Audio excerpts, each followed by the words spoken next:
સુરતના અમરોલીમાં એક કિશોરીને પ્રેમ જાળમાં ફસાવી રાજસ્થાન ખાતે લઈ જઈ દેહ વેપારમાં ધકેલાઈ હોવાના બનાવનો પોલીસે પર્દાફાશ કરી 5ને ઝડપી પાડ્યા છે। સુરતના અમરોલી ખાતે રહેતી કિશોરીનું અપહરણ કરી રાજસ્થાનમાં વેશ્યાવૃત્તિમાં ધકેલી દેવાઈ હતી।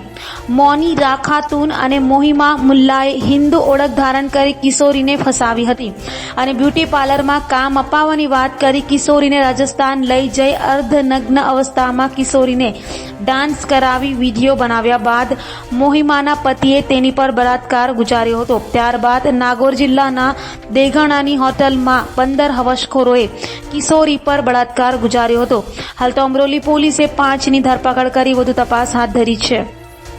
આ કામે હકીકત એવી છે કે અમરોલી પોલીસ સ્ટેશન વિસ્તારમાં એક સગીરા કે જે ધાગા કટિંગનું કામ કરે છે તે ત્યાં એના કામ ઉપર ગયેલી હતી અને એ દરમિયાન એનું અપહરણ થયેલાની હકીકત એના મધરે અહીંયા નોંધાવેલી એમ અને એ ગુનાની તપાસ દરમિયાન પોલીસને એવી હકીકત મળેલી કે આ જે ભોગ બનનારી જે છે એને અનૈતિક દેહ વ્યાપારની જે પ્રવૃત્તિ જે છે એમાં ધકેલવામાં આવનાર છે, જેથી કરીને પોલીસે તાત્કાલિક આ કામે ત્યાં રાજસ્થાન જઈ અને ત્યાંથી આરોપીઓ અટક કર્યા।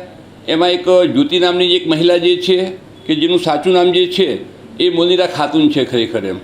આ જ્યોતિ જે છે એ આજથી 6-1 મહિના પહેલાં જ્યારે બરોડાથી સુરત આવતી હતી અને એ જ વખતે આ ભોગ બનનારી જે છે એ એના માતા પિતા સાથે આવતી હતી।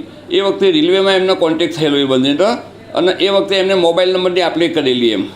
એ કરી અને પછી આ જે ભોગ બનનારી જે છે એને વિશ્વાસમાં લીધેલી એમ કે હું તને બ્યુટી પાર્લરનું કામ અપાવીશ તો તને વધારે પૈસા અપાવીશ। આ રીતે એને વિશ્વાસમાં લઈ અને એનું અપહરણ કરી અને અહીંયાથી રાજસ્થાન લઈ ગયેલા અને ત્યાં એને પછી આ જે ભોગ બનનારી જે છે એની સાથે અને ત્યાં જે બીજા એના મળતિયા માણસો હતા એમની સાથે દેહ વ્યાપારનું કામ કરાવેલું છે એની સાથે।